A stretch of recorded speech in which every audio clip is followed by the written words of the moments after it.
우리는 그리스도가 해답이라서 어딜 가나 그리스도를 붙잡지 않겠습니까? 한국에 있어도 그리스도, 미국에 있어도 그리스도, 선교지를 가신다면 우리 교회에서 파나마도 가고, 그리고 멕시코도 가고, 그리고 케냐에도 선교사님 우리가 후원하고 있고 한데, 어디에 있든지 우리는 그리스도를 붙잡지 않겠습니까? 어제 저희 청년이 한 명 와서 저한테 말하는데, 우리 토요학교 오는 아이가 사실은 집에 여러 가지 우상을 모시고 산다는 거예요. 그 아이는 가위 눌리고 밤에 잠도 못 자고 이렇게 시달리는데, 그 아이가 그 나라에 있을 때는 그 나라 신을 모시고 있었대. 그때는 가위 눌린 것도 사라지고 악몽 꾸는 것도 없었는데, 미국에 이사 오면서 그 나라 신들을 거기 놔두고 온 거예요. 그래서 다시 이게 시작됐다는 거예요. 그래서 이거를 우리 청년이 야 그게 사단의 역사야 이러니까, 시달리는데 내가 힘들고 나를 시달리게 하고 나를 괴롭게 하면 예수님을 안 믿는 사람이라도 이건 악한 존재가 하는 것이지 않을까 이런 생각 하기 마련이잖아요. 근데 이 청년이 그거를 사단의 역사라고 말하는데, 얘는 비웃더라는 거예요. 오히려 야 그게 무슨 사단의 역사야, 그게 무슨 흑암의 역사야, 비웃으면서 뭐라 하냐, 여기 와서는 소금을 뿌린대요. 소금을 뿌리니까 그 악한 게 또 떠나갔다는 거예요. 이 청년이 그거 사단이 역사하는 거야, 속이는 거야 말하는데 알아듣지를 못해요. 사단의 역사를 사단의 역사로 못 봐요. 그게요 정말 저주입니다. 사단의 역사로 못 보니까 소금 뿌려요. 그리고 돌 하나 갖다 놓고 빌고, 다른 제사상 갖다 놓고 빌어요. 해결되니까 이게 됐다 싶어요. 사단의 역사라니까요. 사단의 역사를 사단의 역사로 보지 못하면 사람 탓하게 되고, 사람한테 피하게 되고, 아니면 문제와 사건 가운데 믿음만 계속 잃어버려 간다니까요. 무엇에 대한 믿음이 사라지냐? 복음에 대한 믿음이 사라지고, 그리스도가 사단을 이긴 만왕의 왕이다, 죄를 해결한 유일한 참 제사장 되신다, 하나님 만난 길과 진리 생명 되신다는 그리스도에 대한 유일성과 필연성, 절대성이 내게서 사라지는 것입니다. 그리스도를 대충 믿어도 구원은 받지만 그리스도의 절대성과 유일성, 그리고 필연성이 사라져버리면 우리는 이것을 후대에게 전달할 이유가 사라지게 됩니다. 그냥 구원받기 위한, 내가 천국 가기 위한 하나의 문화로 받아들여서 다행히게도 기독교인이라서 구원받는 거지, 그 이상 이거는 내가 생명 걸거나 이거를 가지고 살아가거나 이것이 모든 것이 되거나 이렇게는 바라보지 못한다는 것입니다. 사단의 역사를 사단의 역사로 바라보지 못하면 결국은 사람 탓입니다. 그리고 사단의 역사를 사단의 역사로 바라보지 못하면 사단 탓을 넘어서 결국 누구를 탓하냐? 하나님을 탓하게 됩니다. 그래서 아담과 하와가 누가 이렇게 너한테 이 선악을 알게 하는 거를 먹게 했냐? 이 아담이 뭐라 하냐? 당신이 내게 주신 여자. 둘 다 탓해요. 하나님을 탓하고 사람을 탓해요. 그래서 우리가 신앙생활 하면서 복음 운동하면서 사람 탓하기 시작하면 아무도 치유할 수 없습니다. 그 사람 잘못이니까요. 근데 그게 사람 탓인 것 같죠? 사단의 역사를 못 보면 그것은 하나님 탓입니다. 하나님이 그래 만들었는데 내가 뭘 치유하겠다고 하냐? 이런 말도 안 되는 타협 아닌 타협도 하고, 말도 안 되는 불신앙을 믿음이라 붙잡고 살아가기도 하는 것입니다. 오늘은 욥기서를 좀 볼 건데요, 욥기서를 1장부터 펴시고 쭉 가면서 42장까지 보려고 합니다. 욥은 의인이라고 처음부터 표현이 되고요, 하나님 앞에 정직한 자고 하나님을 두려워하는 자 이렇게 나와 있죠. 1장 1절부터. 성경의 구약의 모든 성경은 이스라엘을 중심으로 쓰였는데 참 신기하게도 욥은 이스라엘 민족이 아닙니다. 그리고 욥기서만은 이스라엘 중심으로 쓰인 성경 구절이 아닙니다. 그리고 이 욥기서는 어떻게 보면 욥은 이방인이기도 하고요, 그리고 욥기서에 출연하는 인물들 또한 이스라엘 민족은 한 명도 없습니다. 그 뜻은 뭐냐? 이 복음이 땅끝까지 증거됐다는 말입니다. 복음이 구약에서도 하나님께서 이 복음을 이스라엘을 통하여 전 세계에 전달하는 것을 원하신다는 말입니다. 이 사단이 하나님 앞에 서서 욥이 이렇게 복을 받았기 때문에 당신을 섬기는 것이지 않냐 이렇게 말할 때에, 그러면서 내가 이 욥이 가진 걸 다 뺏어가도 되겠냐, 그러면서 욥의 가축, 욥이 키우던 가축들이 멸살되고, 그리고 욥의 그 10남매 잃어버리고 형제들이 잃어버리는 일까지 막 일어나거든요. 1장 21절에서 22절에 보시면 욥이 그런 일을 당하는데 뭐라고 고백하냐? 이르되 내가 모태에서 알몸으로 나왔사온즉 또한 알몸이 그리로 돌아가올지라. 주시니도 여호와시오 거두시니도 여호와시오니 여호와의 이름이 찬송을 받으실지니이다 하고, 이 모든 일에 욥이 범죄하지 아니하고 하나님을 향하여 원망하지 아니하니라. 이것은 욥의 일부분입니다. 욥기서 전체의 믿음의 내용이 아닙니다. 우리도 그렇지 않습니까? 나의 어떤 부분은 믿음인데 오늘 읽어가시면 보시겠지만 이제 욥의 불신앙이 엄청 나옵니다. 하나님 앞에 의로운 자, 정직한 자가 얼마나 불신앙 나오는지 보실 것입니다. 그리고 이 사탄이 그걸 보고 하나님한테 한 번 더 내가 욥을 치겠다, 하나님께서 생명은 건들지 마라 이러시는데, 욥의 발바닥부터 정수리까지 종기가 나고 뭐하고 있냐? 제 가운데 질그스 조각을 가져다가 몸을 긁고 있어요. 제가 저번주에 아토피 얘기 드렸잖아요. 딱 저보다 더 심한 것 같아요. 발부터 머리 끝까지 종기가 나서 막 긁는데, 제일 첫 번째, 우리가 가장 어려움이 있을 때 나를 가장 힘들게 하는 이유 중에 하나는, 뭐 나도 불신앙은 있고 하겠지만 내 주위에 신앙의 사람이 나를 욕할 때 그게 나를 참 힘들게 합니다. 율법이죠. 욥을 첫 번째 욕하는 인물이 누구냐? 욥의 아내입니다. 그래서 욥기서 2장 9절에서 10절에 보시면 이 아내가 욥한테 뭐라고 하냐? 제 가운데 질그스 조각을 가져다 몸을 긁고 있는 욥을 보면서 자기의 온전함을 굳게 지키느냐? 하나님 욕하고 죽어라. 이게 욥의 아내의 말입니다. 근데 욥은 뭐라고 대답하냐? 그래도 믿음이 있어요. 그대의 말이 한 어리석은 여자의 말 같도다. 우리가 하나님께 복을 받았은즉 화도 받지 아니하겠느냐 하고 이 모든 일에 욥이 입술로 범죄하지 아니하니라. 2장까지 욥은 믿음이 있습니다. 3장부터 자기 자신을 저주하기 시작합니다. 3장 1절에 보시면 뭐부터 저주하냐? 욥이 입을 열어 자기 생일을 저주합니다. 태어난 자기 자신을 저주하기 시작해요. 방금까지 입으로 범죄하지 않는다 하면서, 그러면서 뭐라고 하냐? 욥이 입을 열어 자기의 생일을 저주하니라. 내가 난 날이 멸망하였더라면 태어나지 않았을 텐데, 이 말이죠.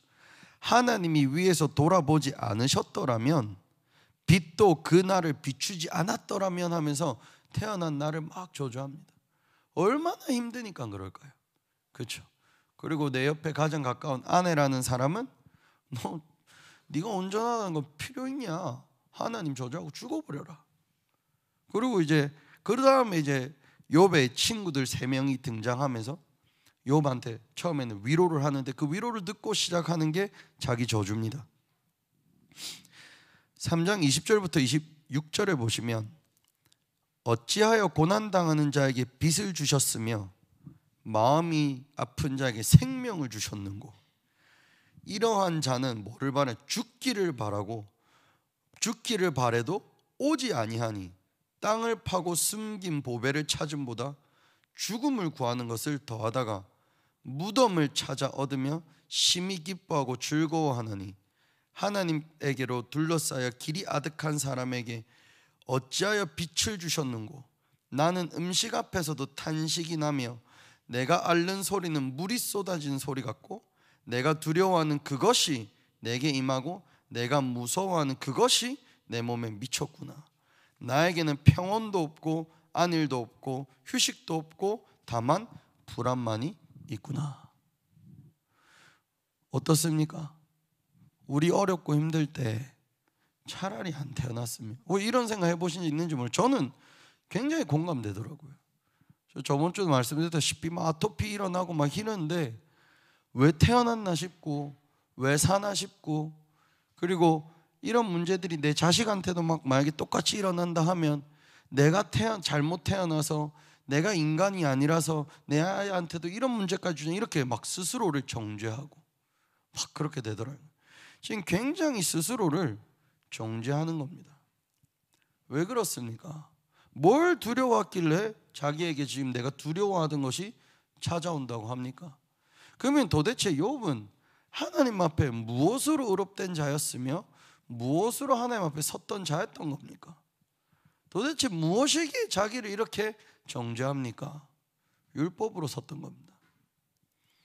우리가요, 하나님 앞에 복음으로 참 서는 것 같지만 많은 사람들이 도덕적으로 자기가 깨끗하기 때문에 하나님 앞에 당당한 사람들이 많고요, 자기가 율법을 지켰기 때문에, 기도식을 했기 때문에, 집회를 다녔기 때문에, 아니면 내가 신앙이 대대로 이어져 내려왔기 때문에, 이런 어떤 조건들 때문에 하나님 앞에 당당한 사람들이 사실은 꽤나 많습니다.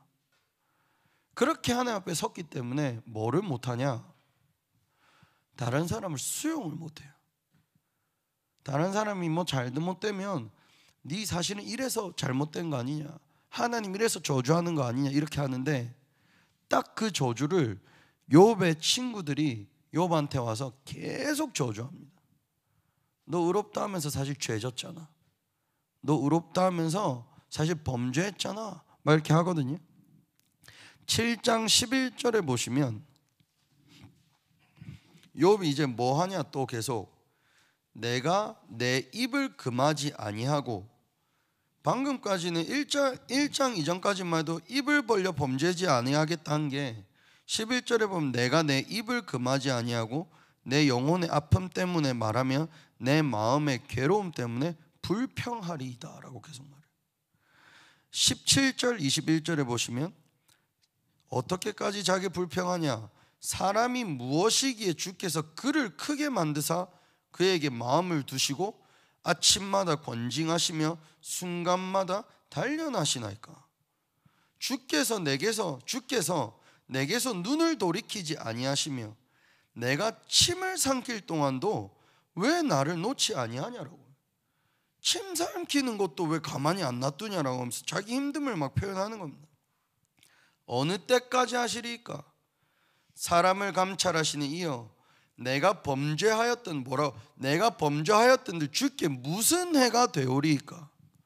내가 얼마나 잘못했다고 나에게 이런 문제까지 있게 하냐, 이런 거예요. 우리가 그럴 때 있지 않습니까? 내가 뭘 잘못했어요? 교회 다녔잖아요, 헌금했잖아요, 기도했잖아요, 다락방 욕먹으면서 다락방까지 지켰잖아요, 복음이라고 붙잡았잖아요. 그런데 내게 왜 이래요? 내가 뭘 그래 잘못했다 하나님한테 해가 됩니까? 그런 건 나한테 왜 다 갚아요? 지금 욥이 이러는 거죠. 그리고 쭉 보시면 어찌하여 나를 당신의 관역으로 삼으셔서 내게 무거운 짐이 되게 하셨나이까? 주께서 어찌하여 내 허물을 사하여 주지 아니하시며 내 죄악을 제거하여 버리지 아니하시나이까? 내가 이제 흙에 누우리니 주께서 나를 애써 찾으실지라도 내가 남아있지 아니하리이다. 공감이 되십니까? 이래 힘들어 보셨습니까? 하나님 앞에 이게 살기 싫다라고 하는 거예요. 이제 하나님도 나를 못 찾을 거야. 이제 내가 흙에 들어갈 거야. 9장 22절에서 23절에 보시면 뭐라고까지 또 막 말하냐, 일이 다 같은 것이라. 아, 다 이렇구나. 그 사이에 막 욥의 친구들과 대화하는데 이 부분들은 욥이 친구들의 말에 대해서 막 대답을 하고 불평하는 건데 9장에는 뭐라고까지 말하냐, 아, 일이 다 이런 거구나. 그러므로 나는 말하기를, 뭐라고 말하냐, 하나님이 온전한 자나 악한 자나 멸망시킨다 하나니 갑자기 재난이 닥쳐 죽을지라도 무죄한 자의 절망도 그가 비웃으시리라. 아, 하나님은 온전해도 멸망시키고 그리고 또 악해도 멸망시키는구나 라고 말해요. 하나님에 대한 내가 어떤 하나님을 믿었는지가 지금 욥을 통해서 드러나는 겁니다. 지금 계속 내한테 잘해줄 때는 잘 믿다가 너무 죽을 것 같으니까 불평하다가 하나님을 찾아가는 것 같으면서도 뭐라고 하냐, 찾는 게 아니라 하나님을 저주하기 시작해요. 온전한 자도 멸망시켜버리고 그리고 그 악한 자도 멸망시키시네. 하나님 다 멸망시키는구나 이러죠. 16장 9절에 보시면 이렇게도 표현합니다. 그는 진노하사 나를 찢고 적대시하시며 나를 향하여 이를 갈고 원수가 되어 날카로운 눈초리로 나를 보신다. 하나님은 아버지잖아요. 그렇죠? 근데 아버지가 나를 어떻게 본다고 지금 표현하고 있냐? 진노해서 나를 찢고 적대시하고 계신다. 이런 소리를 막 듣는데 22장 보시겠습니다. 22장 4절에서 11절인데요.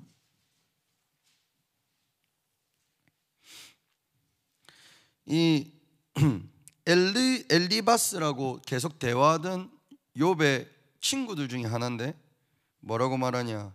하나님이 너를 책망하시면 너를 신문하심이 너의 경건함 때문이냐? 진짜 네가 의로운데 하나님이 너를 책망하신다 생각하냐? 이러면서 뭐라 하냐? 네 악이 크지 아니하냐? 네 죄악이 끝이 없느니라. 까닭 없이 형제를 본모로 잡으며 헐벗은 자의 의복을 벗기며 목마른 자에게 물을 마시게 하지 아니하며 줄인 자에게 음식을 주지 아니하였구나.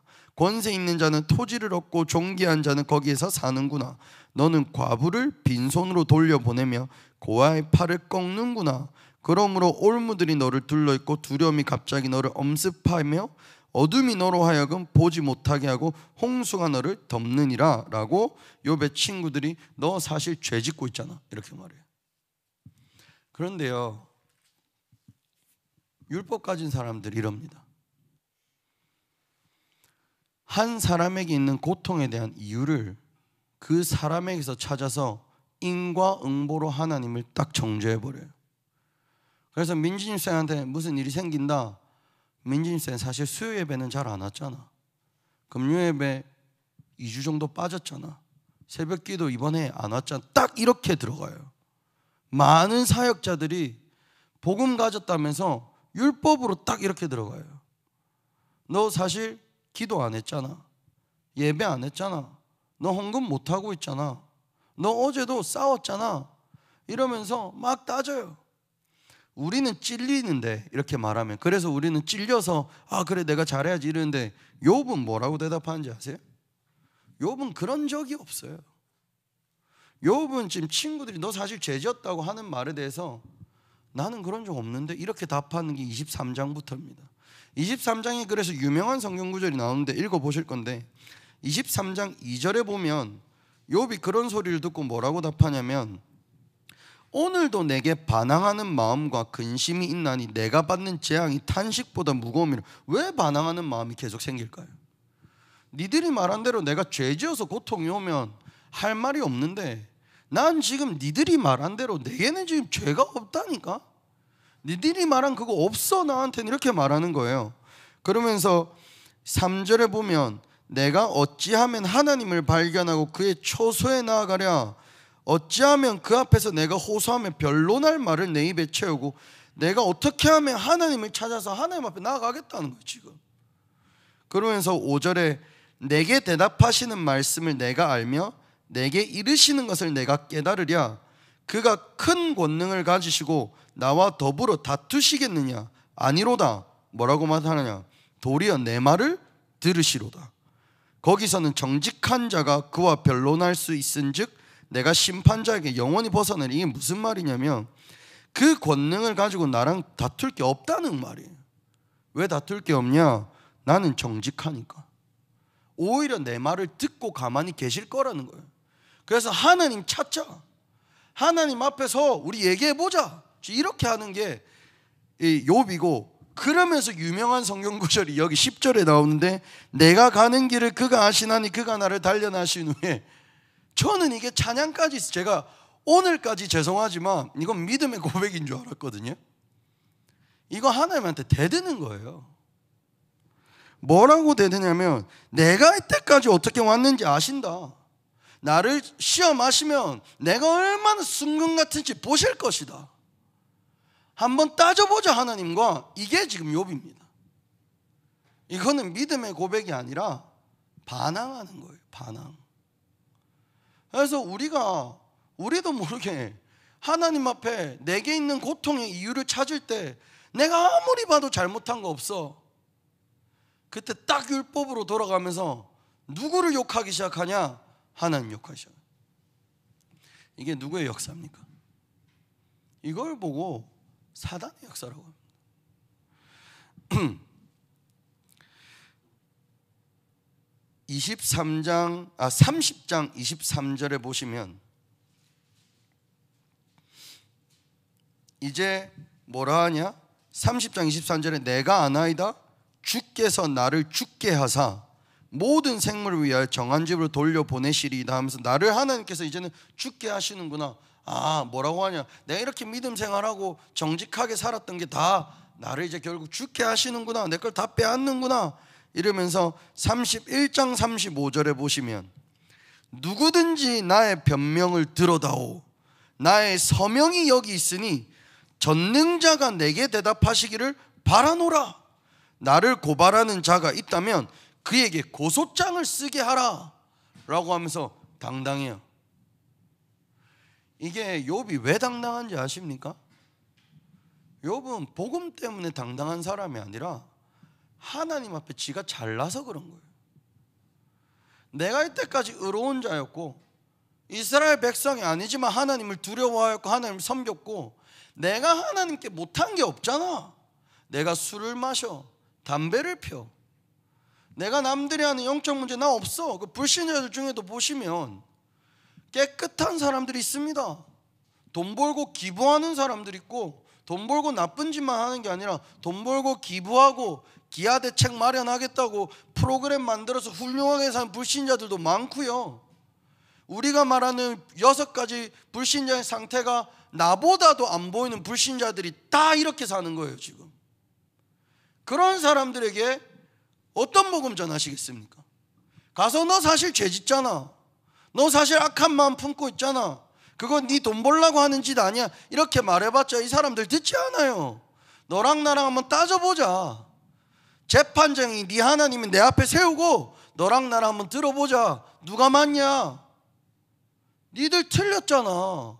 나 하나님 앞에 서서 고소장 하나님한테 고소하라 그래. 고발하려면 내가 서명한 게 있어, 내가 하나님께 따져볼게. 이게 하나님 앞에 스스로 정직한 자예요. 이게 복음 없는 자의 상태가 딱 이렇습니다.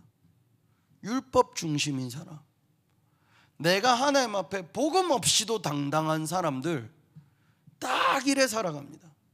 이게 마귀 자녀입니다. 그래서 욥기서를 보시면 이제 하나님이요, 욥기서가 42장까지 있는데 38장까지 욥기서에는 하나님이 나타나질 않아요. 욥은 계속 욥 고통에 대한 질문을 하는데 하나님은 그때까지도 안 나타나고, 욥은 시달리고 있죠. 그 위에 그 주위에 하나님을 믿는 친구라는 인간들을 욥 정죄하고 있죠. 이게 불신자 현장과 우리 상태입니다. 불신자들을 보는 기독교인들은 정죄하고 있고, 혹시 욥이 믿음 있는 자라면 믿음 있는 자에게 닥친 고통에 대해서 우리는 인과응보적으로만 해석을 해서 네가 사실은 죄 짓고 있지 않냐 이러고 사람에 대한 악한 감정과 그 사람을 저주하는 마음과 그 사람을 미워하는 마음을 가지고 사단에게 잡혀서 내 무의식과 각인뿌리 체질이 틀린 것으로 잡혀있다니까요. 38장에 4절에 보시면 하나님이 38장부터 나오십니다. 4절에 보시면 욥이 그렇게 막 말할 때, 내가 땅에 기초를 놓을 때 네가 어디 있었냐, 네가 깨달아 알았거든 말해봐라. 그러면서 이 하나님께서 욥에게 내가 땅의 기초를 놓을 때, 뭐가 뭐를 할 때, 뭐가 뭐를 할 때 네가 어딨냐? 내가 내 공의로 세상을 다스리는데 왜 네는 네 공의랑 안 맞다고 나를 틀렸다고 하냐라고 말하는 거예요. 우리도 그러잖아요. 내가 이때까지 뭘 잘못했습니까? 신앙생활 이렇게 잘해오지 않았습니까? 왜 우리 애한테 문제가 생기고, 왜 우리 가정에 문제가 생기고, 왜 내 업에 문제가 생깁니까? 막 이렇게 따지거든요. 그러면서 욥의 속을 하나님께서 딱 치시는 말이 40장 8절에 나옵니다.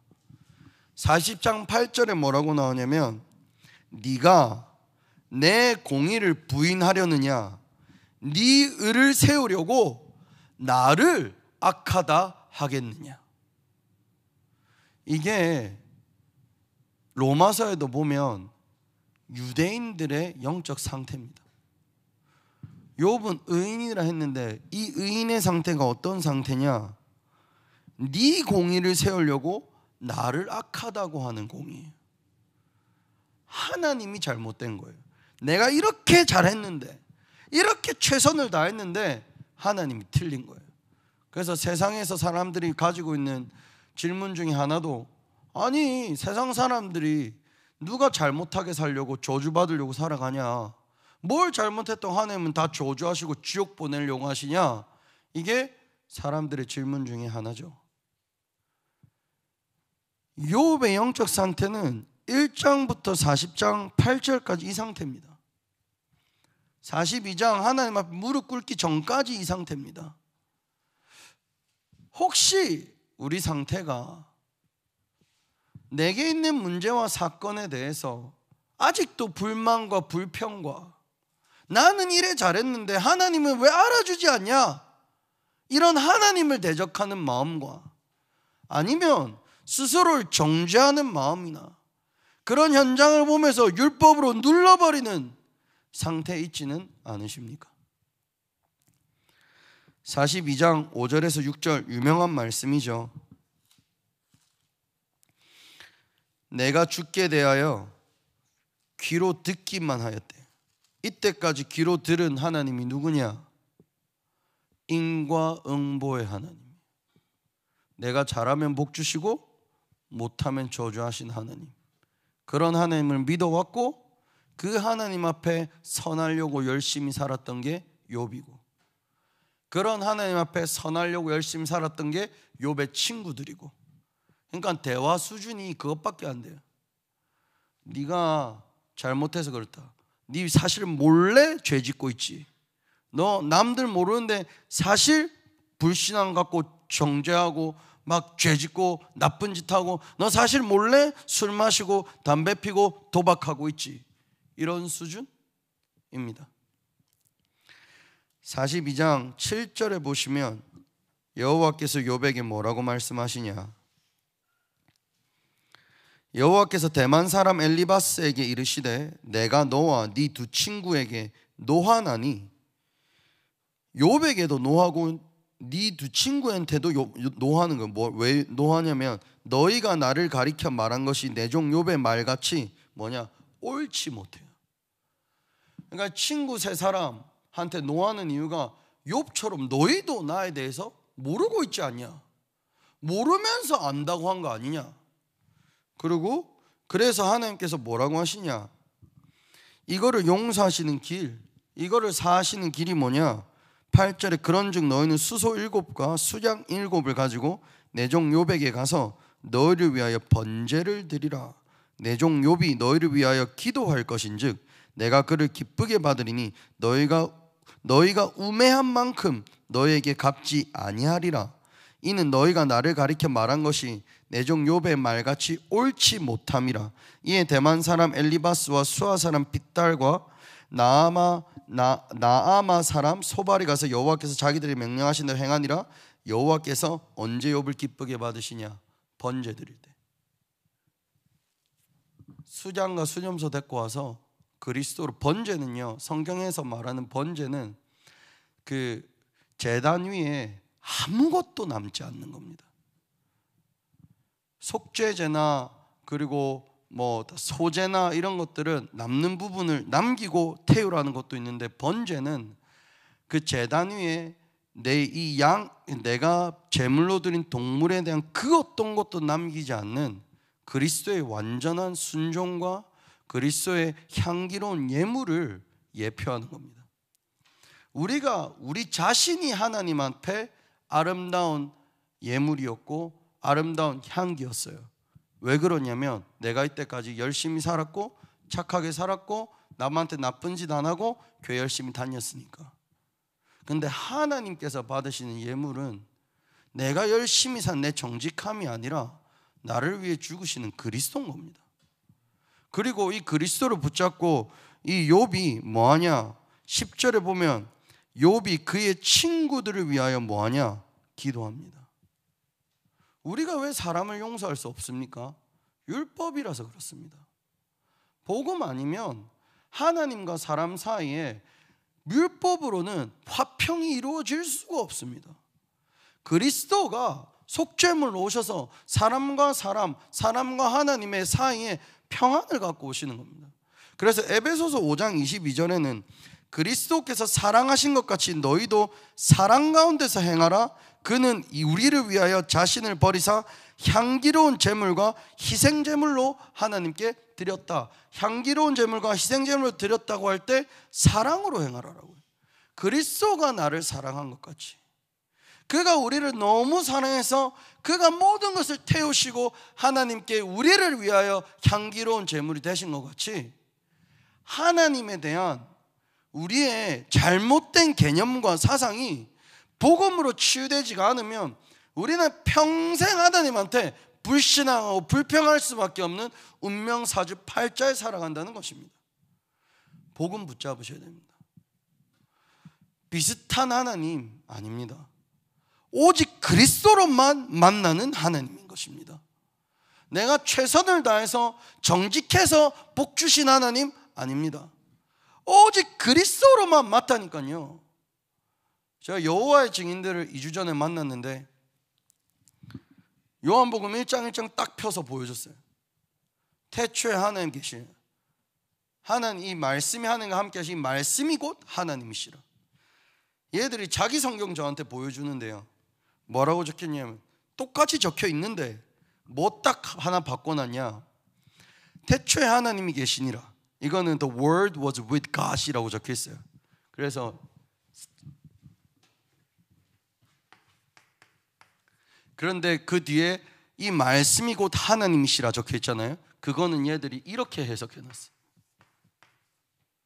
그래서 그 말씀이 나중에 육신을 입고 이 땅에 오셨다라고 했을 때 이 하나님이 왔기 때문에 이 말씀은 하나님이 아니다, 이렇게 해석해 놓은 거예요. 자기 성경에는 딱 이렇게 적혀 있어요. 자기 성경을 자기들이 해석해서 자기 마음대로 믿어요. 제가 이거를 왜 말씀드리냐면 창세기 3장 문제를 끝내신 그리스도를 그리스도로 받아들이지 못하고 이 그리스도 안에 구원받은 하나님 자녀에 대한 구원의 확신과 그리고 기도응답의 확신과 인도의 확신과 사자 확신과 승리의 확신, 그리스도 안에 있는 절대적인 언약을 내 것으로 못 붙잡으면 나도 모르게 하나님을 내 마음대로 이미지화 시켜서 섬기고 있다는 것입니다. 말씀을 말씀으로 붙잡고 그리스도가 그리스도로 들릴 때 틀린 각인뿌리 체질이 바뀝니다. 사람을 탓하는 내 율법 무너져야 됩니다. 나를 정죄하는 내 율법 왜 우리가 사람을 탓합니까? 내가 나를 정죄하고 있기 때문입니다. 나는 왜 나를 정죄합니까? 복음이 내게 충분하지 않을 때 나는 나를 정죄합니다. 하나님 앞에 매일 죄인입니다. 그 말이 틀린 말은 아니지만 복음 앞에 우리는 의인이 됐는데도 불구하고 하나님 앞에 부끄럽고 하나님 앞에 모자라고 하나님 앞에 나는 틀렸고 하나님 앞에 죄송하고 하나님 앞에 이런 모습으로 세계복음을 하러 가야 되는데 나는 아니고 나는 아니고 나는 아니고 이렇게 살다가 누구 잘못되면 정죄하고, 복음하면은 참 자유가 있다 했습니다. 하나님의 성령이 내 안에 내주하시고 인도하시고 역사하신다 하십니다. 어젯밤에 무엇을 하고 주무셨듯 그 죄 때문에 내가 저주받는 게 아니라 그 죄를 통해서 오직 그리스도가 보여야 되는 것이 복음인 것입니다. 우리가 그 죄 때문에 그래서 하나님 나를 또 저주하시는구나. 율법입니다.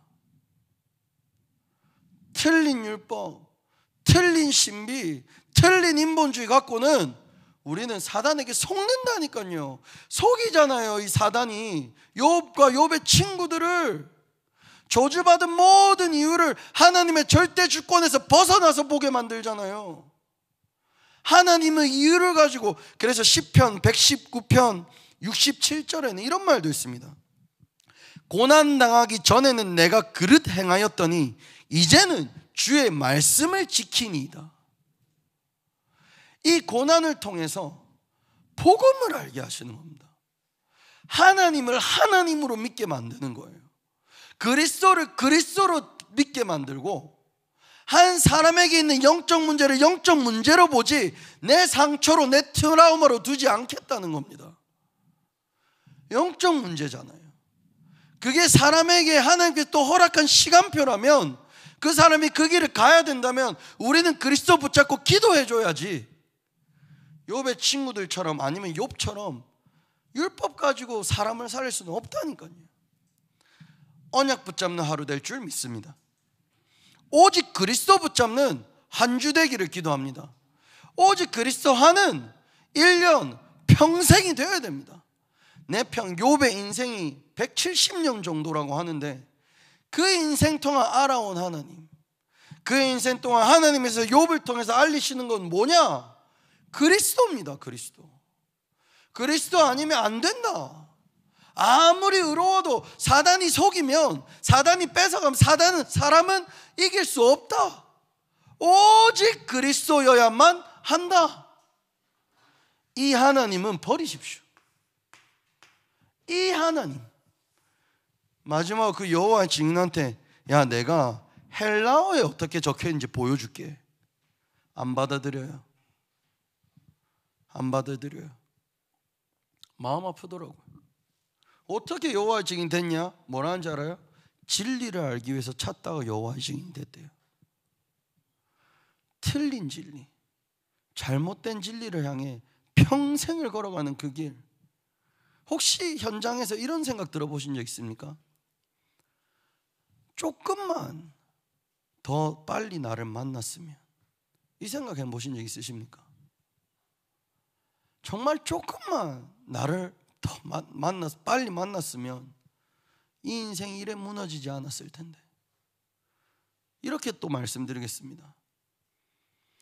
내 후대와 내 가정과 내 업과 내 주위의 사람들이 오늘 나를 만나면 그 사람들 복음으로 살아날 수 있습니다. 현장을 피하지 마시고, 현장 앞에 나는 부끄럽다고 막 이러지 마시고, 복음 잡고 살리시는 전도자의 자존심, 전도자의 영성을 회복하시고, 전도자의 기도를 회복하시고, 전도자의 말씀을 회복하시고, 전도자의 현장을 회복하셔서 창세기 3장에 주어가는 모든 사람들을 살리는 증인이 되시기를 주 예수 그리스도 이름으로 축원드립니다. 저희 주기도문으로 우리 함께 먼저 말씀 붙잡고 기도한 시간 갖도록 하겠습니다. 하나님 감사합니다.